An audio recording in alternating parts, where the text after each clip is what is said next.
Welcome back to another episode of FPOG, Financial Planning for Oil and Gas Professionals. This week on the podcast, we're going to talk about RMDs, required minimum distributions, specifically through the lens of how do high net worth families think about these? And I want to pause here, Justin, because we're going to talk about a bunch of ground today, but there are probably a portion of our podcast is young accumulators and their eyes just glazed over, and they might be thinking about even hitting the escape button because they don't think this is relevant to them.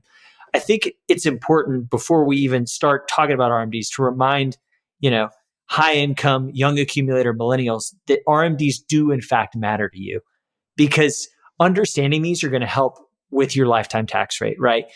Decisions that you make in these lower taxes in your 70s is a function of planning that you start doing today, right? Like the other thing is a lot of people are going to acquire assets from their parents, and decisions their parents make are going to drastically impact, there could be multiples difference in the taxes paid depending on what your parents do. And you're ultimately going to inherit these assets. And depending on how it's all structured and the timing of it, could be subject to substantial taxation on top of having your own future RMDs to plan for. So if you are a high income millennial, I encourage you to listen in because we'll try to keep it relevant for all demographics. Justin, but before we get involved in the technical, I think, let's start with an overview of what are RMDs?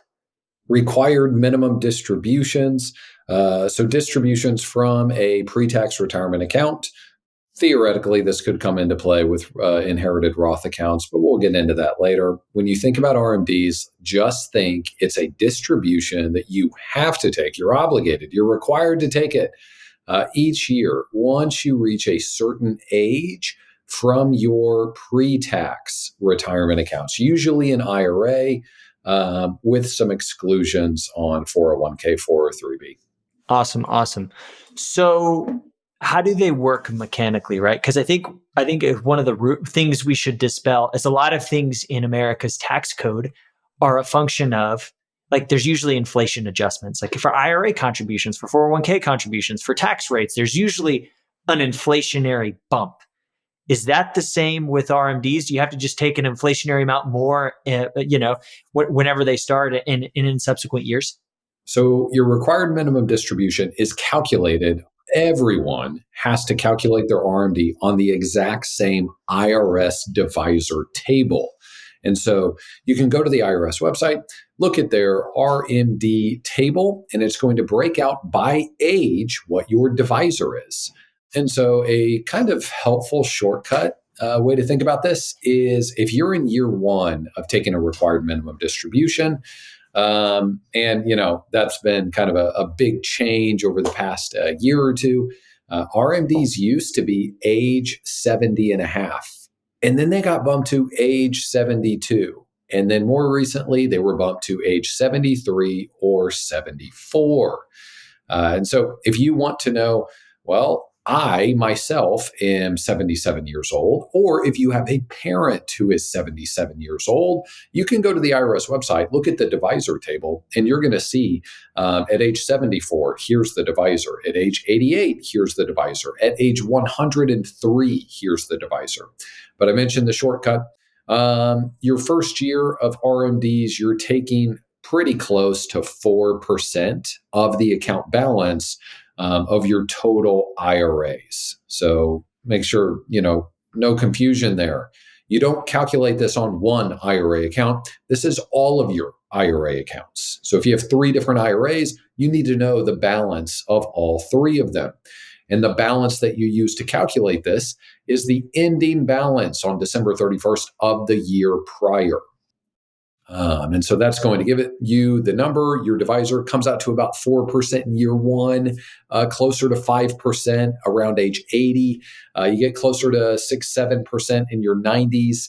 And if you go past 100, you can actually end up taking 20% of the account each year or more.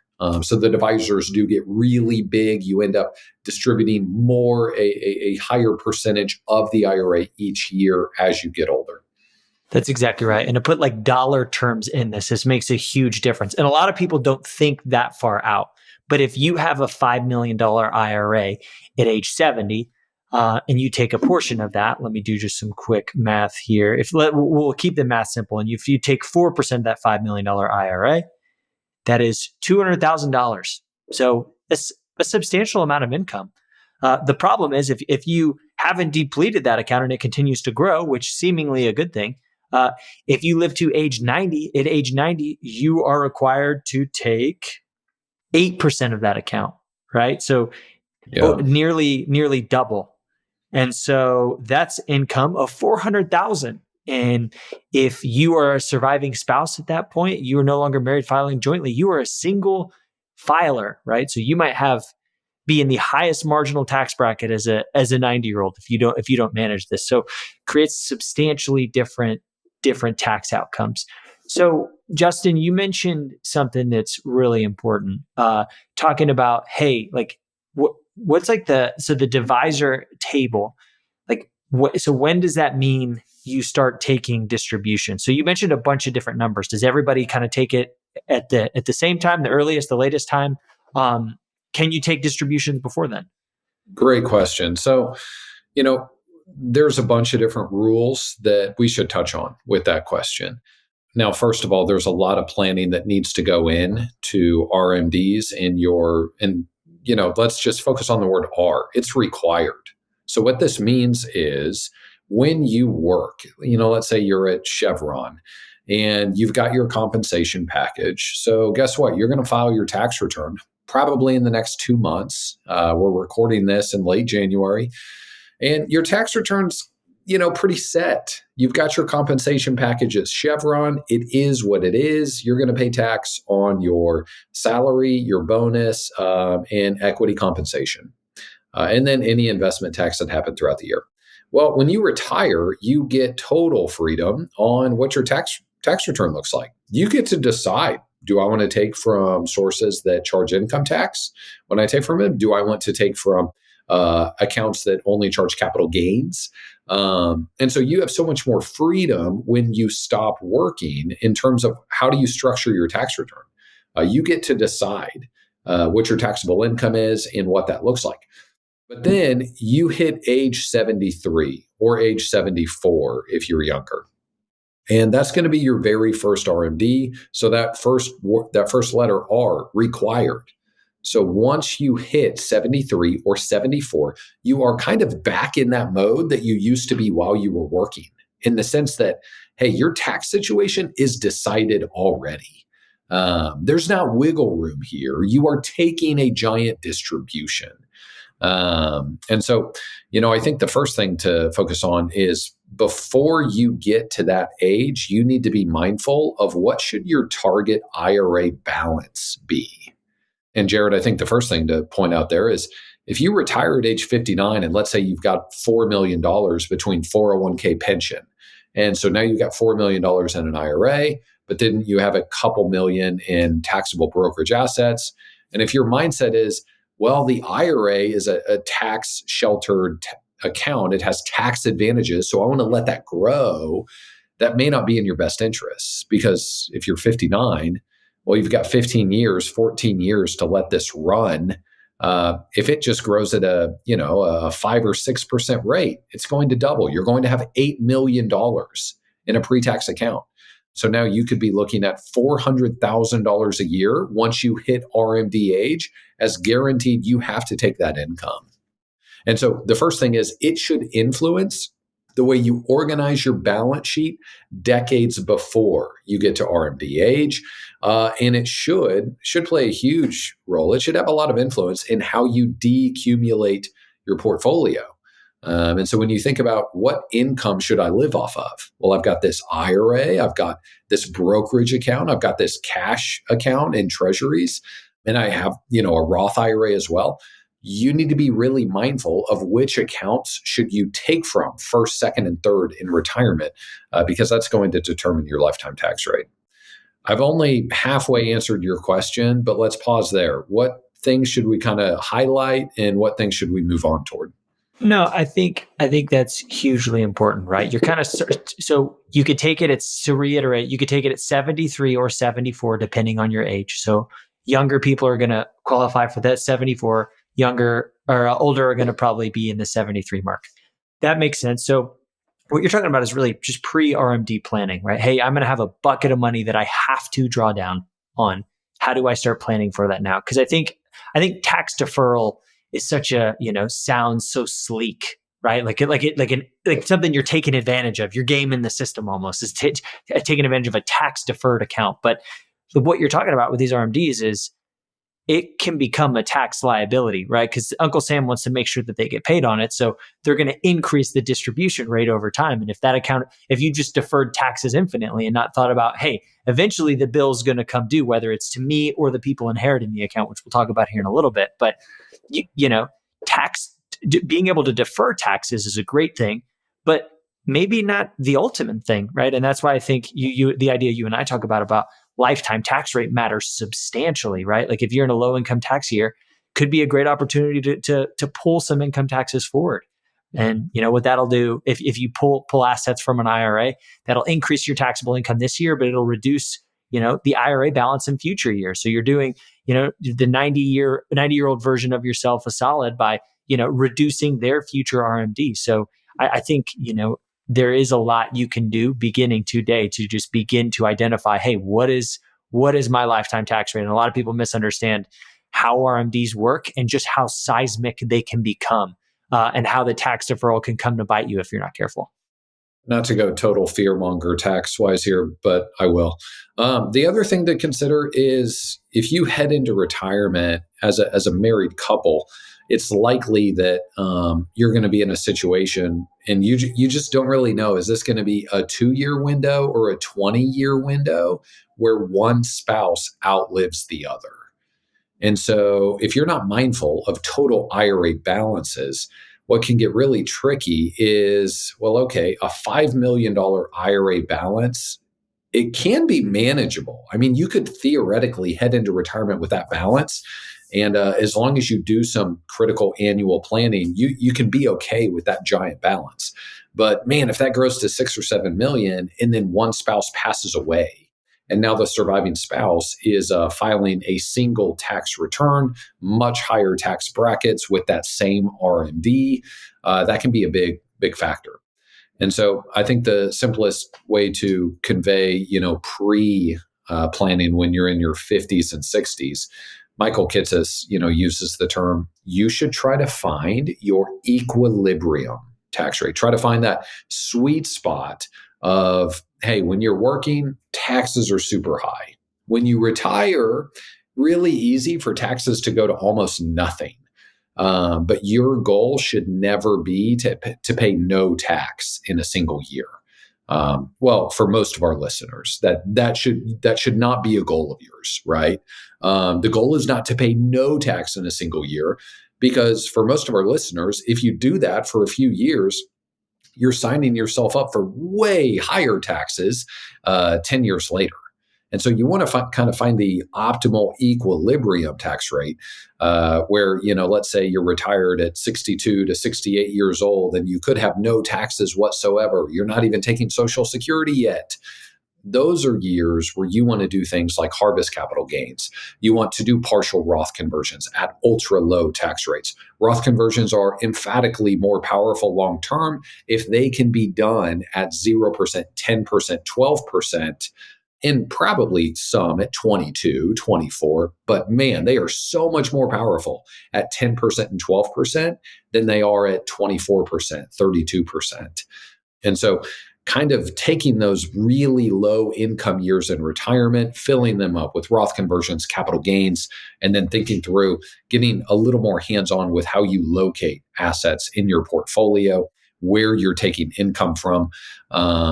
All of those things are going to play a huge role in getting you to age 74. You're starting RMDs, and now you're in a manageable position. Awesome. I love that. So those are some great tips, just locating assets, monitoring your income plan, and kind of being thoughtful with distributions and kind of understanding, hey, lifetime tax rate, what Roth conversions are available to me, what assets do I take from, thinking about that in light of, hey, this future RMD. That's a great thing. Justin, I want to call out here for our oil and gas professionals that have done foreign assignments. You made a mention of, hey, RMD is a function of pre-tax assets. So generally pre-tax assets. So pensions and IRAs. Note, non-qualified and foreign pensions generally are paid as a lump sum and they're taxable to you in the year you separate from a company. So people will see, hey, I have all these foreign pensions from this assignment I did while I was in Brazil or Russia, and they'll say, hey, okay, great, like I have this pension, but all of that is generally taxable to you in the year you separate. So that is its own category. But when I heard you say pension, my spidey senses were tingling and thought, hey, to our expat foreign assignment oil and gas professionals, non-qualified and foreign pensions generally are not included in this bucket. Okay, with that aside, okay, so you talked about pre-RMD planning. Unfortunately we have some people that already have great pre-tax balances and they are taking RMDs, and we have a bucket of clients, and there's lots of people who don't really need.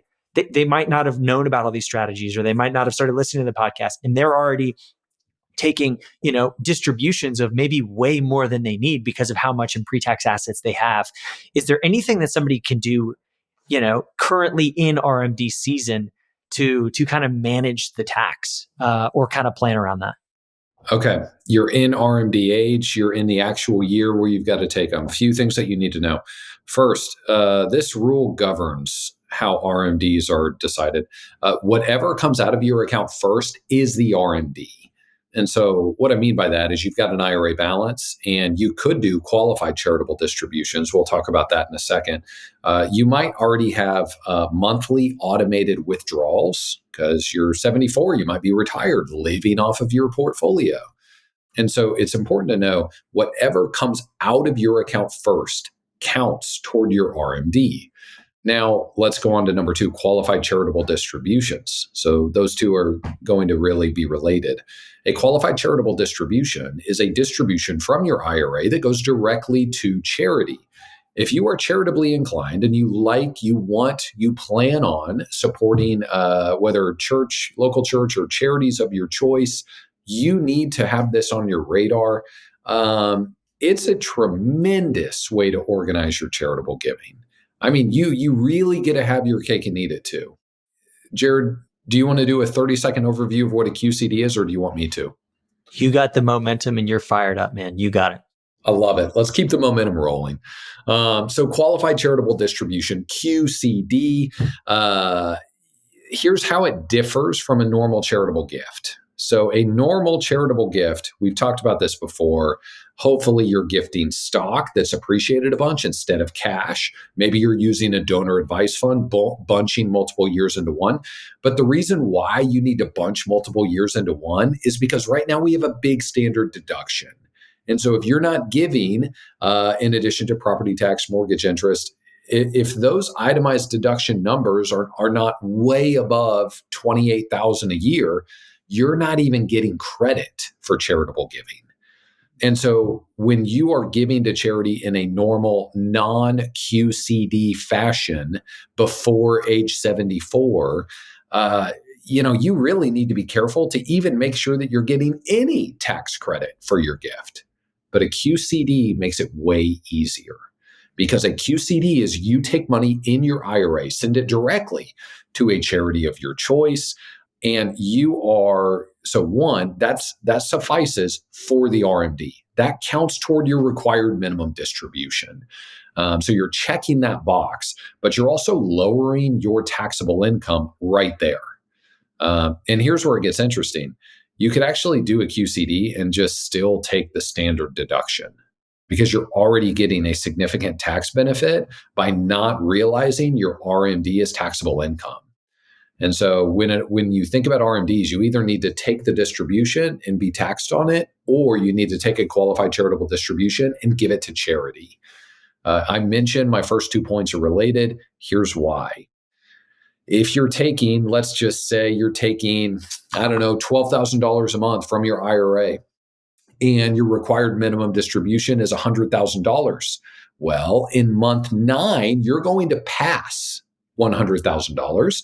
You will have totally, check the box for taking your full RMD. So now the window to do a QCD, to do a charitable distribution, is closed because whatever comes out of your IRA first counts toward your RMD. So if you want to do a qualified charitable distribution, and if you're giving to charity at all and you're at RMD age, that should absolutely be in your plan, emphatically. You need to know that in January and plan that out before you take a bunch of distributions. Got it. Well, I'm glad this podcast is going live in February. Yes, great point. Just 1 month behind. That's all right.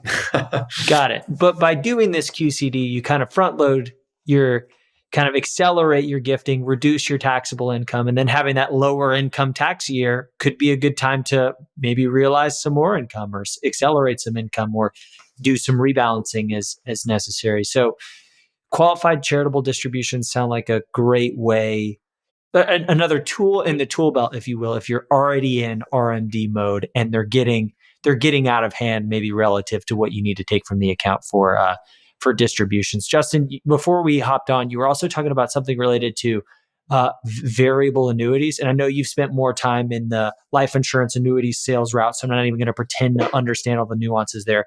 But how do variable annuities kind of fit all in all this? Yep. So there is almost a trick in quotation marks here. So you could theoretically use a variable annuity with an income rider to functionally get you to a lower RMD. Now, is it absolutely in your best interest to go purchase an annuity now to do this? I'm not necessarily sure that that's the case. But I mean, we've had a client, Jared, where before they found us, they were with another advisor who sold them a few annuities.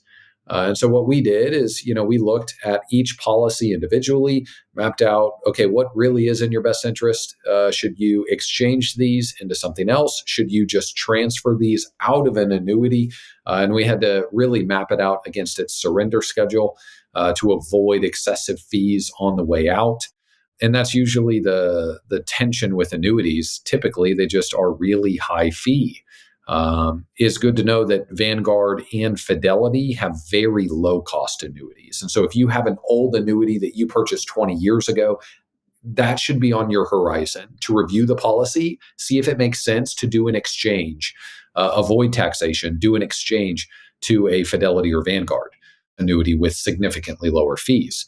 But back to the point, we have this client who had several annuities. We mapped out a plan to kind of get to significantly lower fees within the annuities and in some cases get out of them entirely. But one of the annuities was with qualified dollars. So it was a retirement account. It was an IRA. Inside of the IRA, a variable annuity was purchased. The variable annuity had an income rider. I do not want to turn this into an hour-long podcast, so I'm going to try to be brief here. Feel free to reach out to us if you have a little bit more detailed questions on the structure, functionality, and options within variable annuities. But briefly, a variable annuity has a contract value. And so there is some sort of market value that annuity is worth. And then this annuity, like many, had an income rider. And so at a certain age, the client had the opportunity to opt in to a stream of income that was guaranteed for as long as he was living.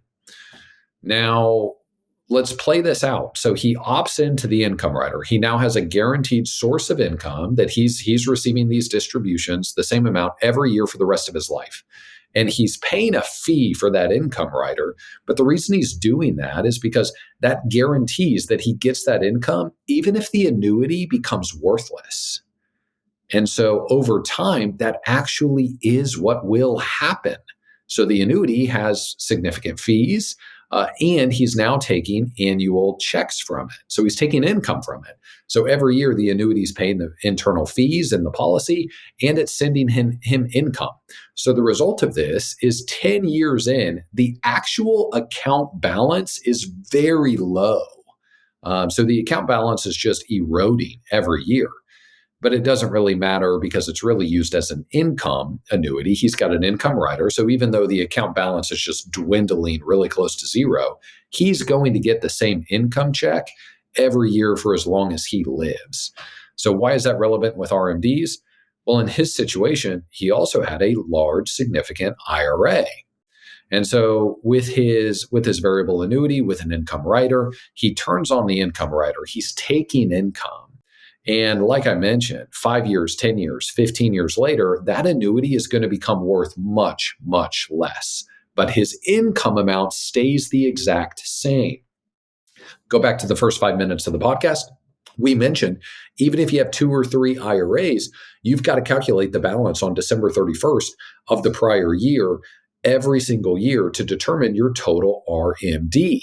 And so he now has 2 IRAs, the annuity and a large IRA that we manage. And so to figure out what his RMD is, we have to take the balance of the IRA that we manage and the annuity IRA. And so the annuity IRA, that thing is cratering. It's getting lower and lower every year, but his distribution is staying the same. That means that the RMD that he has to take from the IRA we manage is less. And so in summary, it is something that, one, you could potentially investigate. Two, if you have a bunch of existing annuities that you've been sold or accumulated over the years, it may fit into your plan and it may be a better option than paying a surrender charge to get out of the annuity. But kind of a weird little subtle nuance that could be relevant within RMDs. Awesome. So yeah, it sounds like between this variable annuity strategy, if you have them in QCDs, there's not a million things you could do, but there are some things you could do to kind of manage and understand that liability. Justin, Jared, real quick. Yeah, go ahead. One last point on QCDs. Okay, the RMD age used to be 70 and a half. But when it was 70 and a half, you could take that RMD in January, even if you weren't 70 and a half yet. You might be 69 and 7 months old. But in that calendar year, you were going to turn 70 and a half. So in that case, you could take your RMD in January. But for QCDs, you cannot commence a qualified charitable distribution. You cannot start any QCD until you are actually 70.5 years old. You actually have to reach that age in order to do a QCD. It cannot be a case where you're not 70 yet, but you're going to turn 70 and a half later that year. Interesting. Very, very interesting little nuance. I think, yeah, in summary, could make sense if you have existing ones, definitely not any sort of recommendation. And there's lots of nuance. And these are infamous for being very high fees, but worth looking at in part of your comprehensive income plan. So Justin, let's kind of pivot and talk about, okay, we're talking about, up to this point, we've talked about income tax optimization for the account owner, right? If you have a high IRA balance, there's likely going to be inheritors of that IRA, or this is really where it becomes pertinent to young accumulators with parents with significant IRAs. How do you begin to think about this in terms of an asset to be passed down and inheriting this asset? How does that come into the, how does it impact the planning related to all this? Great question. Okay, a few ways. First, do you have 1 kid or do you have 5 kids? So the number of children that you have is going to make a huge, it's going to really influence, one, how large of an IRA you can have. It's also going to influence who should be the primary beneficiary on that IRA over different ages. So here's what I mean. If you have 1 or 2 children, and let's say you have 2 kids, both kids are really successful adults on their own, and they have high incomes themselves, in that case, you should be pretty mindful and be even more aggressive with Roth conversions early on because they're going to inherit IRA accounts. They're going to have to take out the entire IRA within 10 years, and they're already facing high incomes themselves. So they're going to pay a ton of taxes on this IRA that they inherit. Now, if you have 5 kids, you got a little bit more wiggle room. So you do need to be mindful of the risk that, hey, one spouse could pass away and then the surviving spouse could be a single taxpayer. And so you may want to, at maybe age 75, make the 5 children a partial primary beneficiary so that they have 2 10-year windows, and so that the biggest risk to you is your surviving spouse is a single taxpayer, just pays way more taxes than necessary. That would help that dynamic. That would help that risk. So the 10-year inherited rule is going to be a big one, regardless of the number of kids that you have. So understanding just how high of an income do each of your children have. Is it okay for them to inherit IRA assets, or would it be better for them to inherit taxable assets, taxable brokerage assets instead? Also, quick note on QCDs again. Qualified charitable distributions could be a fantastic tool if you inherit an IRA, but you are eligible, you as an inheritor, so you inherit your parents' IRA, you are eligible to make qualified charitable distributions, and that can suffice as your RMD if the original account owner had already commenced their RMDs. So you can make QCDs if the original owner had already started RMDs. And let's see, I just think that could be a big point if you're inheriting an account and your parent had already started required minimum distributions. If you're making any charitable gifts, you want to kind of make sure you're doing it in the most optimal way possible. So QCDs very much could make sense there. Jared, any other kind of inherited IRA planning points that we need to call out here? No, I just reiterate how important the 10-year rule is, right? Like it is created. We've talked about this in a prior episode, the tax time bomb, if you will, right? And so like you need to think about, okay, where is your income going to be when you potentially inherit these assets, right? And it's for non-spouse beneficiaries. So the spouse can take it over their lifetime, but eventually it's going to pass to a non-spouse. So Justin, what you talked about bifurcating, hey, I'm going to have the kids as partial beneficiaries so they get 2 10-year windows, because it's very likely that both spouses don't pass away at the same time. So you get essentially two windows to kind of say that, hey, what's my future tax rate, right? And hey, maybe maybe my kids are in the highest marginal tax bracket. Maybe I spend down my retirement assets more aggressively and let my taxable assets grow because they get a step up in basis at that time, right? And so, it is really, there's this dance of understanding, hey, what does my income tax picture look like? What does my kids' income tax picture look like? And how do I spread out, the tax liability over a longer period of time?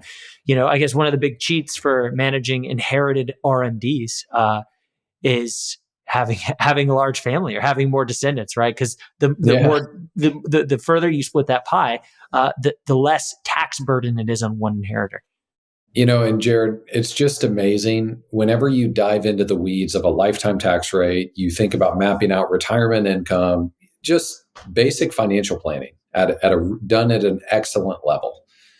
It is just, there is a spotlight on your first 5 to 10 years of retirement. Unless, if you've got a half decade more of big RSU years, then maybe it's 10 to 15 years. But your first 5 to 10 years of retirement, there's just a spotlight on there because the difference in outcomes 30 years later is just wild when you think about, well, should I take from my IRA? Should I drain my cash first? I've got some embedded capital gains. Should that be my focus? Take away those taxable brokerage accounts, spend those first, fill up 0% cap gains.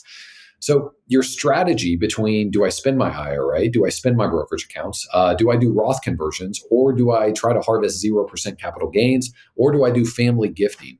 The decisions you make in the first 5, 10 years just have a wild impact on the balance of each of those accounts 25 years later. That's exactly right. And I think, right, that's a good place to kind of wrap it up, because RMDs are just one of those things where they're coming and they can make a substantial difference to your family's balance sheet or your balance sheet. So it's never too early to start developing an income plan. And even if, your parents are in this scenarios, decisions they are making today are likely going to impact your future income tax picture. So it's worth, having a coordinated, I think when the dollars get really big, multi-generational strategy, right?